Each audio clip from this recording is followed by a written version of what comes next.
Good morning. Yes, indeed, it is the Big JB for Morning Thunder. As promised, I am resuming my Morning Thunder duties, quote unquote.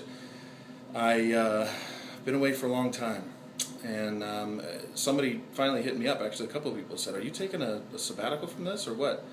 And I wasn't exactly sure what I was going to do with this.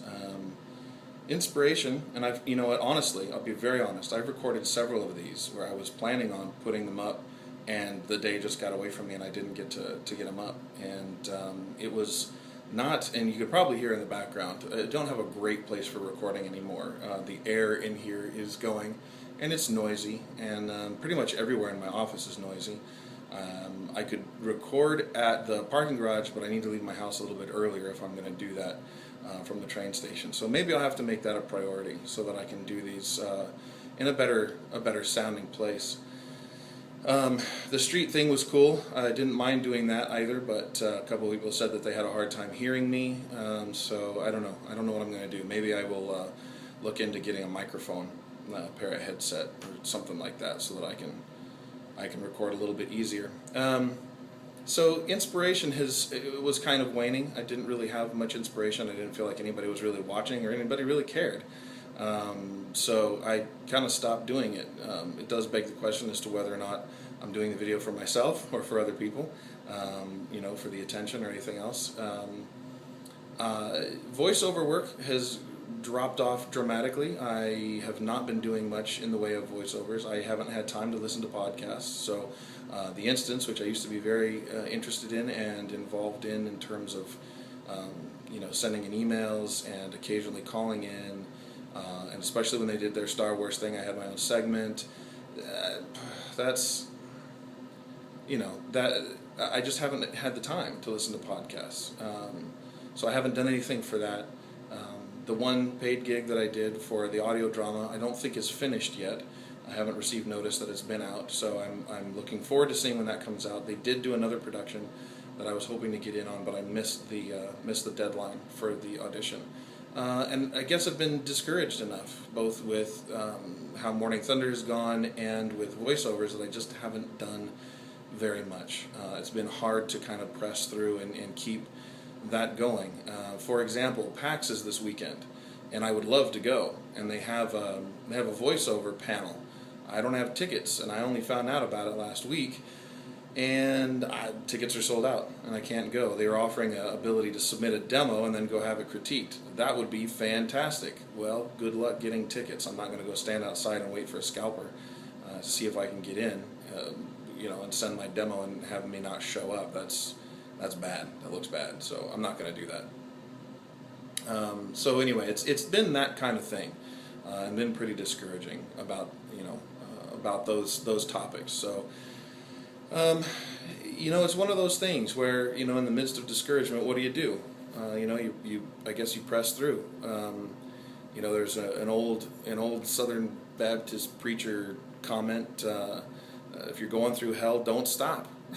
So, it's not so much that I'm going through hell, but it's that idea of I'm going through a period of discouragement, and I just got to keep pushing through.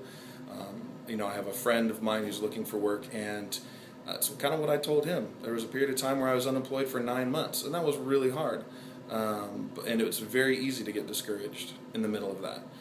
I kind of called it my season of rejection, because you send out emails, you send out resumes, you go on interviews, you never hear anything back. And I don't get what's up with companies that don't even call you back or even send a courtesy email, to say thanks for your submission, but we're going a different direction, or we're going to be hiring somebody with a different skill set. Sorry, got to readjust my arm position there. But just tell me. For crying out loud, I know that the people are busy and everybody's looking for a job, but you want me to be professional and represent your company, then you put a good foot forward and show me how you'd like to be represented. A lot of them, I'm like, well, I don't even care. I don't care if you call me back or not now. So. Which is why I'm really glad and really grateful to be in the job that I'm in. Been some things about the job that I've been a little concerned with, and I know that my boss sometimes watches this. He's a friend of mine, and I'm sure I could say whatever I want, and he'd be cool with it. But I'm not going to go into that too much now. I might, maybe I'll talk about it later. Just one of those things where you have crazy inspiration, but then things keep coming up, and it's hard to implement things you want to do. So again, discouragement, and you got to push through it. I guess the final note for today, in terms of getting caught up, is in terms of in communication with relationships, and I talk a lot about that. But my wife and I had a conversation, and I started it very poorly. Part of the reason is because I was tired, and I was already grouchy. I was dealing with some frustrations, and I started in that place. And rather than communicating directly, I made it, I think, into a bigger deal, and I maybe overstated what was going on with me. And then last night, kind of tried to redeem that and be specific. My wife is somebody who needs specifics. So if I'm asking her to do something or change, and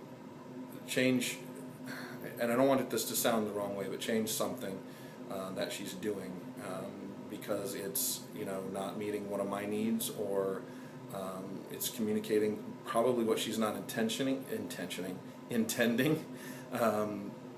then that's kind of the nature of the category, and I'm open to hearing it from her too. So just so everybody knows, this is not a one-way street. And so I just needed to have sat down and said, hey, this is the stuff that I'd be really interested in seeing, and here's why. Here's what it communicates to me. Here's the value that it says to me. And so I should have been more direct about that.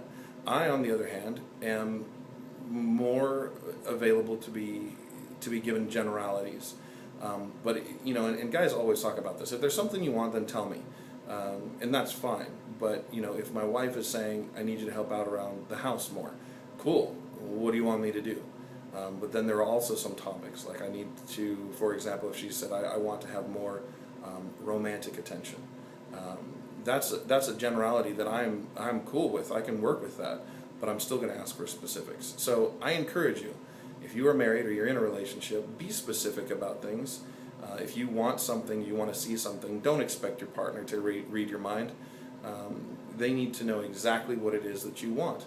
And if you don't know what you want, then that's who better to talk to. I mean, if your spouse isn't someone you can talk to, then you got bigger problems.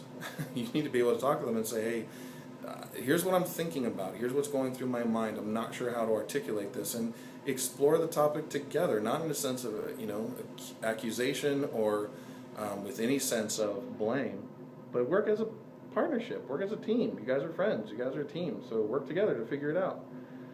So that's, I say that's it, but we've gone almost 8 minutes now. So this has been the Big JB for Morning Thunder. You can follow me on Twitter at Voice of the Big JB, and I will see you tomorrow.